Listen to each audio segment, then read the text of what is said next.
In the early hours of December 21st, the calm of Russia's heartland was shattered by a calculated and devastating strike.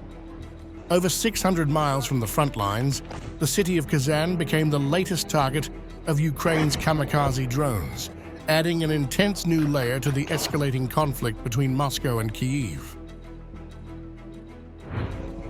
Local authorities confirmed that at least 8 drones hit the city, damaging several residential buildings, including a luxury 32-story high-rise.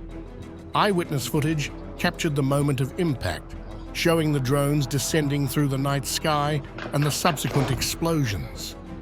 The damage was striking, and some likened it to the horror of 9/11s, as flames engulfed the buildings, leaving residents in shock. The strike, so deep within Russian territory, prompted a swift and forceful response from President Vladimir Putin. During a video-linked ceremony in Moscow, while marking new transport infrastructure openings, Putin vowed that the attack would not go unanswered. He promised severe consequences for those responsible, signaling a further escalation in a conflict that shows no signs of slowing. I want to emphasize that those who attempt to damage our nation, regardless of their methods, will ultimately face far greater destruction in their own countries and will come to regret their actions against us. Together, as we have already mentioned, we will move forward.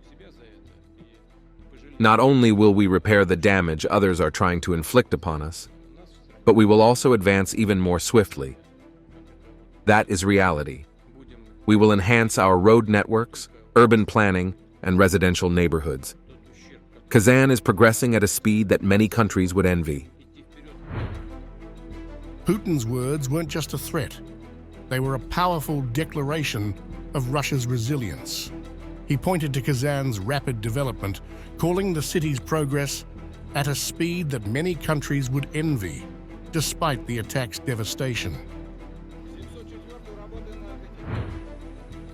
In the aftermath, local authorities reported apartment blocks set ablaze, windows shattered, and smoke rising into the morning sky.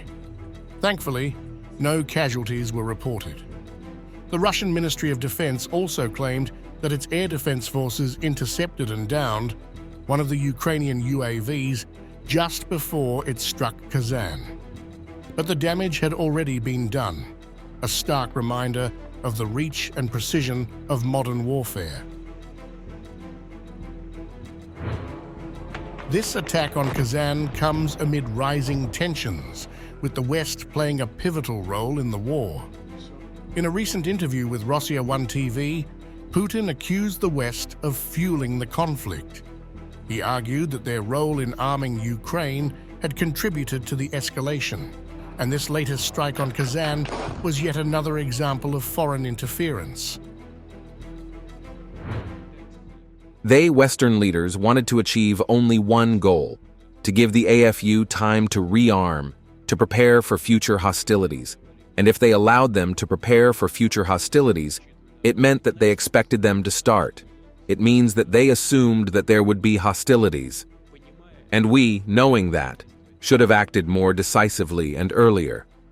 We should have prepared for it and chosen the right moment to start it, instead of waiting for the moment when it was impossible to do anything more. Simply put, a crime can be committed either by action or by inaction. Our inaction would be a crime against the interests of Russia and its people. Putin's message remained firm. He made it clear that Russia would always respond to escalation, no matter the cost. We see what our adversary is doing now. They are escalating the situation. If that is what they want, if they don't enjoy a good life, then let them escalate further. We will always respond to any challenge. Always. With Western nations continuing their support for Ukraine, Russia has repeatedly shown that it will not back down.